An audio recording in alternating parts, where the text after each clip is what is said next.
Good morning, students. Today we are going to discuss the new topic, classification of magnetic material. So we classified the magnetic material into three types. One is diamagnetic, paramagnetic, ferromagnetic. So எப்படி அப்படின்னா how they behave in the magnetizing field. ஒரு magnetising ஃபீல்டில் ஒரு magnetic ஃபீல்டில் இந்த மெட்டீரியல்ஸை வச்சு அது எப்படி பிஹேவ் பண்ணும் அப்படிங்கிற அடிப்படையில் நம்ம மெட்டீரியலை கிளாஸிஃபை பண்ணி வச்சுருக்கோம்.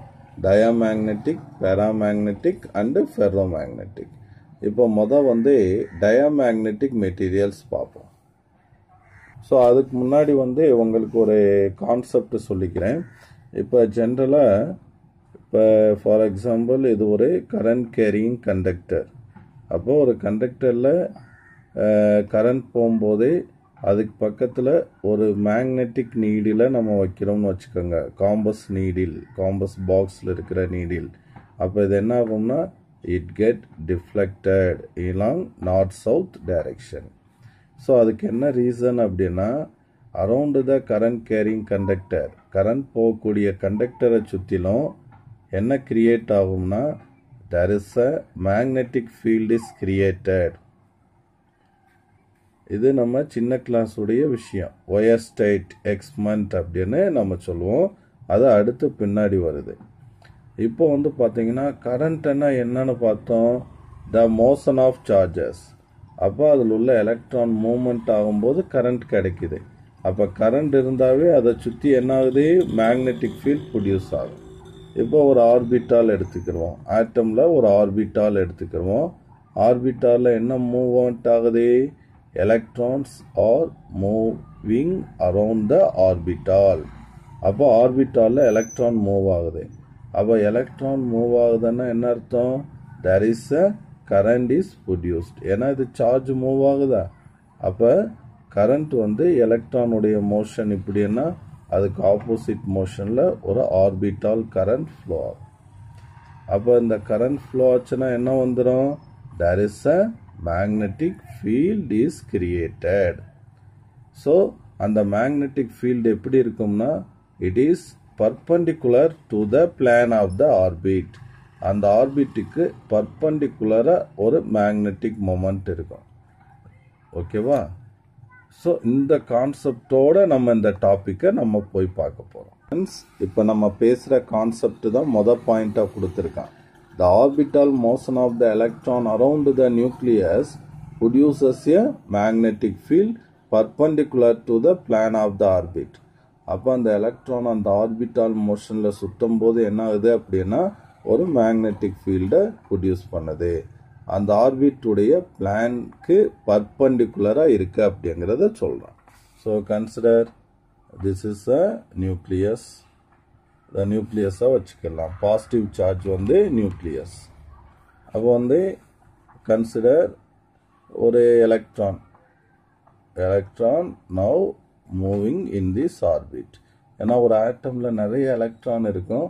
ஒவ்வொரு எலக்ட்ரானும் ஒவ்வொரு ஆர்பிட்டாலில் மூவ் ஆகும். அப்போ இந்த ஆர்பிட்டாலில் இந்த எலக்ட்ரான் மூவ் ஆகுது. ஓகேவா, இந்த எலக்ட்ரான் மூவ் ஆகுது. அப்போ இதில் கரண்ட் ப்ரொடியூஸ் ஆகும். கரண்ட் ப்ரொடியூஸ் ஆகும்போது ஆப்போசிட் டைரக்ஷனில் தான் கரண்ட் வரும். அப்போ there is a magnetic field is created. The magnetic field is perpendicular to the plane of the orbit. அப்போ ஒரு மேக்னெட்டிக் மொமெண்ட் இங்கே கிரியேட் ஆகும். அப்போ இந்த மாதிரி இதுக்கு பிளானுக்கு பர்பண்டிகுலராக ஒரு மேக்னெட்டிக் ஃபீல்டு இங்கே கிரியேட் ஆகும். Now take another electron revolving in another orbit. அப்போ இப்போ இன்னொரு எலக்ட்ரான் இந்த மாதிரி ஒரு ஆர்பிட்டில் மூவ் ஆகுது. ஓகேவா. அப்போ எலக்ட்ரான் இங்கே எப்படி மூவ் ஆகுது. அப்போ இந்த பிளானுக்கு பர்பண்டிகுலராக இங்கே ஒரு மேக்னெட்டிக் ஃபீல்டு கிரியேட் ஆகும். There is a magnetic field perpendicular. இப்படி இருக்கும்போது இப்படி போட்டால் இப்படி இருக்கு. இதுக்கு பர்பண்டிகுலர்னா இந்த மாதிரி ஒரு மேக்னெட்டிக் ஃபீல்டு கிரியேட் ஆகும். So perpendicular to this plan. அடுத்து என்ன பண்ணிக்கலாம், இன்னொரு பிளான் ட்ரா பண்ணலாமா? ஸோ இன்னொரு எலக்ட்ரான் வந்து there is another electron, இந்த மாதிரி ஒரு எலக்ட்ரான். அப்போ வந்து என்ன பண்ணலாம், இந்த எலக்ட்ரான் என்ன பண்ணுது, இப்படி மூவ் ஆகுது. அப்போ இது ஒரு மேக்னெட்டிக் ஃபீல்டை கிரியேட் பண்ணுது. ஸோ இந்த ஃபீல்டு எப்படி இருக்கும் அப்படின்னு கேட்டோன்னா, திஸ் இஸ் பர்பண்டிகுலர். அப்போ இது வந்து எப்படி இருக்கும்னா பர்பண்டிகுலராக இருக்கும். This is also perpendicular to that orbit. ஓகேவா? அப்போ ஒரு ஆட்டம்ல எத்தனை எலக்ட்ரான்ஸ் இருக்கும், அத்தனை எலக்ட்ரான்ஸ்க்கும் ஒரு மேக்னெட்டிக் ஃபீல்டு அதனுடைய ஆர்பிட்டல் மோஷன்னால கிடைக்கும். அந்த ஆர்பிட்டல் மோஷன்னால கிடைக்கக்கூடிய அந்த மேக்னெட்டிக் ஃபீல்டெல்லாம் எப்படி இருக்கும்னா, they are all in random மோஷன்ல இருக்கும். இப்போ பாருங்க, இப்போ ஒரு ஆட்டம்ல இருக்கக்கூடிய அந்த மேக்னெட்டிக் ஃபீல்டெல்லாம் நான் இப்போ ட்ரா பண்றேன்.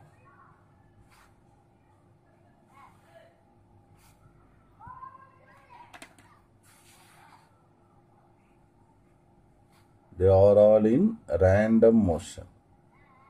So magnetic field of the atom due to orbital motion of various electrons. Now we consider many more electrons in an atom. அப்போ ஒரு atomல நிறைய electrons இருக்குன்னு வச்சுக்கலாம். Many more electrons are present in an atom. So there is more number of magnetic fields.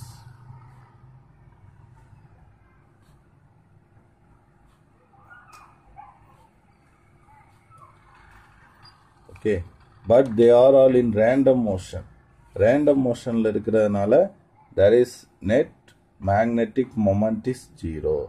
The vector sum of net magnetic moment is 0 அப்படினு சொல்றோம்.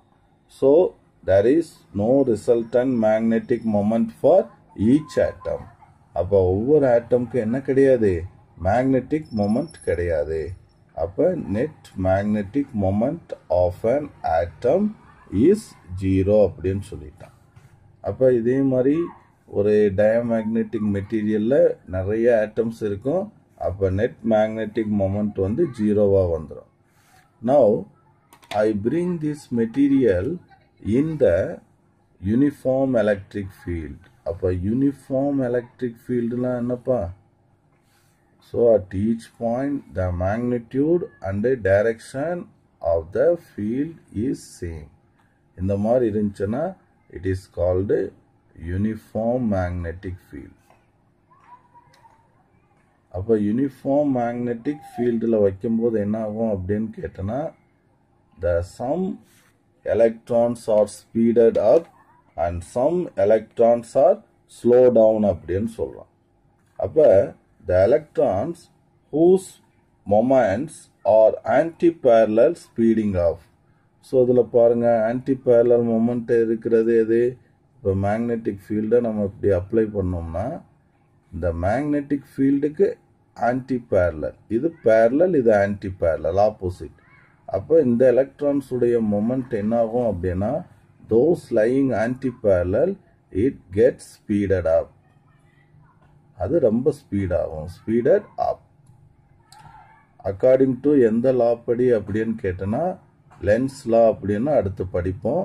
அந்த lens லா படி speed ஆகும் அப்படின்னு சொல்றோம். ஸோ அப்போ இந்த எலக்ட்ரான் ஸ்பீட் ஆகும்போது என்ன ஆகும் அப்படின்னு கேட்டோன்னா, ஸோ அப்போ they produce another magnetic field opposite to the uniform magnetic ஃபீல்டுக்கு ஆப்போசிட் டைரக்ஷன்ல இது இன்னொரு மேக்னெட்டிக் ஃபீல்டை கிரியேட் பண்ணும். This field is called induced magnetic field. This is called a induced magnetic field. When you remove the uniform magnetic field remove பண்ணனா the induced magnetic field also disappear அப்படினு சொல்றோம். ஓகேவா? Now next, when this is placed in the non-uniform magnetic field, அப்போ நான் uniform magnetic ஃபீல்டில் நான் வைக்கிறேன்.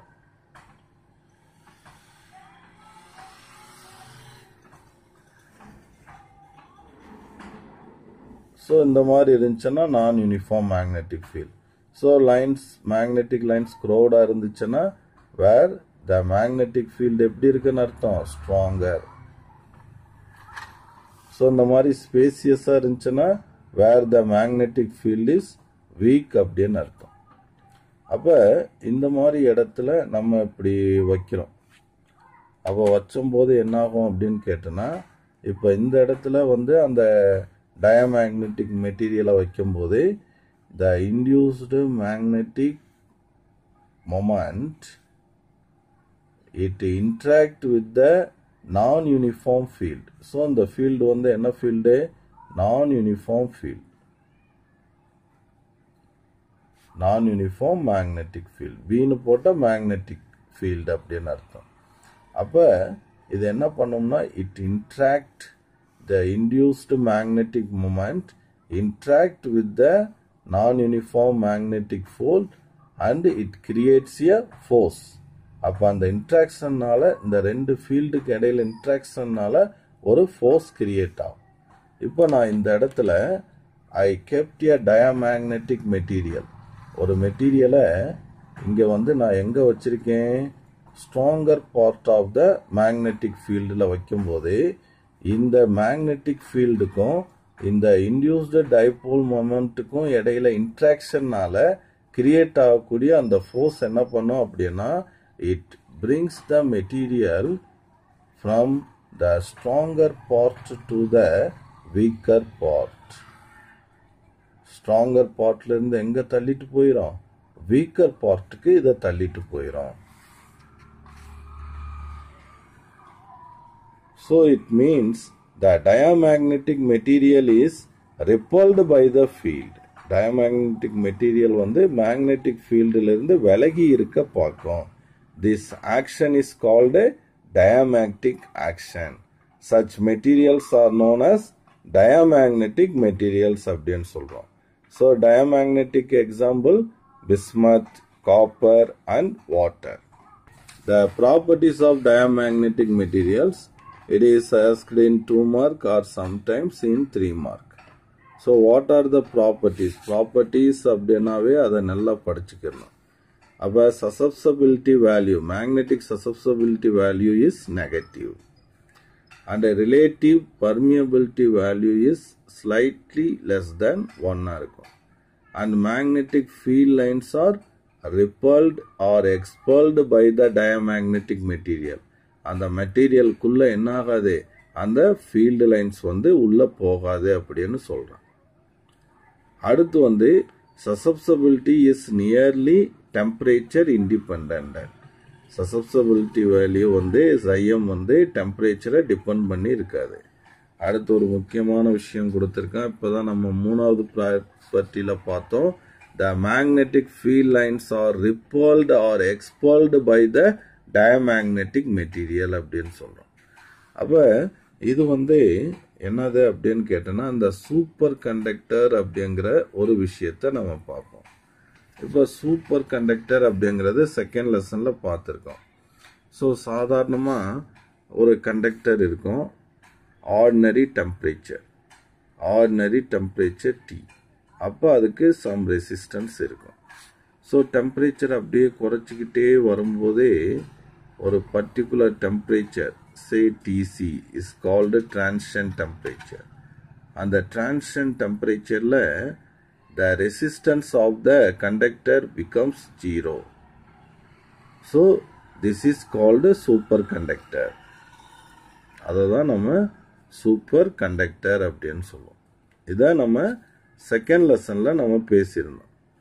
அப்போ இந்த சூப்பர் கண்டக்டர் எல்லாம் பர்ஃபெக்ட் டயமேக்னெட்டிக் மெட்டீரியல் அப்படின்னு சொல்றோம். இப்போ இந்த மெட்டீரியல் பாருங்க, T is greater than Tc. அப்போ T is greater than Tcனா டிரான்சிஷன் டெம்பரேச்சருக்கு மேலே இருக்கும்போது இந்த material, this material is ordinary கண்டக்டராக இருக்கும். when the temperature is less than Tc, transition temperatureக்கு கீழே போகும்போது the material is now in the superconductor. இது சூப்பர் கண்டக்டராக இருக்கு. ஓகேவா? and an ordinary conductor is kept in the magnetic field. Magnetic field வைக்கும்போது the magnetic field lines easily pass through the material, அந்த material குள்ள pass ஆகுது. Now when it becomes the superconductor, the field lines உள்ள pass ஆகாது, அப்படியே ripple ஆயிரும், expel ஆகி போகும். சரியா? ஸோ அப்போ வந்து இது வந்து டயமேக்னெட்டிக் ப்ராப்பர்ட்டியோட ஒத்து போகுது. ஸோ டயமேக்னெட்டிக் மெட்டீரியல்னா அது வழியாக மேக்னெட்டிக் ஃபீல்ட் லைன்ஸ் போகக்கூடாது. அப்போ சூப்பர் கண்டக்டர் ஆன பிறகு அது வழியாக மேக்னெட்டிக் ஃபீல்ட் லைன்ஸ் போகல. So superconductors are perfect diamagnetic materials. அப்போ சூப்பர் கண்டக்டர் வந்து ஒரு பர்ஃபெக்டான ஒரு டயமேக்னெட்டிக் மெட்டீரியல் அப்படின்னு யார் சொல்றா? மெய்ஸ்னர் எக்ஸ்பிளைன் பண்றாரு. So this effect is called Meissner effect அப்படின்னு சொல்லுவோம். 2 மார்க்ல கேட்பான். அடுத்து ஒரு இன்ட்ரெஸ்டிங்கான ஒரு தலைப்பு, மேக்னெட்டிக் லெவிட்டேட்டட் ட்ரெயின். மேக்னெட்டிக் லெவிட்டேட்டட் ட்ரெயின்னா அந்த தண்டவாளத்திலிருந்து அது சர்டைன் டிஸ்டன்ஸ் ஹைட்ல இருக்கும். சர்டைன் டிஸ்டன்ஸ்னா ஒரு ஃபியூ சென்டிமீட்டர் ஹைட், அவ்வளோதான். அதுக்கு பேர் தான் மேக்னெட்டிக் லெவிட்டேட்டட் ட்ரெயின் அப்படின்னு சொல்லுவோம். It is called maglevs train. அந்த கேட்வேல இருந்து it floats few centimetre above the guideway அப்படின்னு சொல்றோம். ஸோ அதில் என்ன யூஸ் பண்ணுறோம்னா electromagnets are used. This train does not have wheels. அதே மாதிரி ஃபியூல்ஸ் எதுவும் தேவையில்லை. Only 2 sets of electromagnets அப்படின்னு சொல்கிறோம். ஸோ 1 set எதுக்கு யூஸ் பண்ணுறோம்னா used to levitate the train, that is make it to float the train. ஏன்னா கீழே அந்த கேட்வே அந்த தண்டவாளத்திலையும் நார்த் போல் செட் பண்ணிடுவோம், மேலே இருக்கிற அப்பர் வீல் பார்ட்லையும் நார்த் போல் செட் பண்ணிடுவோம். அப்போ பவர் ஆன் பண்ணியாச்சுன்னா 2 மேக்னடைஸ் ஆகிடும், 2மே சேம் போலாக வரும். அப்போ ரிப்பல் ஈச் அதர் அங்கும்போது the train is levitate above the guideway. அந்த கைட்வேலேருந்து அப்படியே மேலே போயிடும். அண்ட் இன்னொரு செட் என்ன பண்ணும்னா it speeded up, make the train to ahead at greater speed. வேகமாக முன்னோக்கி செல்றதுக்கு இது வந்து உதவியாக இருக்கும் அப்படின்னு சொல்கிறோம். ஸோ இங்கே ஃபியூல் யூஸ் பண்ணல, அதனால் எந்த ஒரு டஸ்ட் பார்ட்டிக்கல் கேசியஸ் எதுவுமே வெளியே வராது. So this is environment friendly compared to our conventional train. நம்மளோட நார்மல் ட்ரெயினை விட இது எக்கனாமிக்கலி ஃப்ரெண்ட்லி அப்படின்னு சொல்கிறோம். Have potential for moving with much higher speed. இது ரொம்ப ஹை ஸ்பீடில் போகும் ஸ்டூடெண்ட்ஸ். அதுக்கு உண்டான ஒரு வீடியோ அனுப்புகிறேன் உங்களுக்கு, பாருங்கள். Thank you students.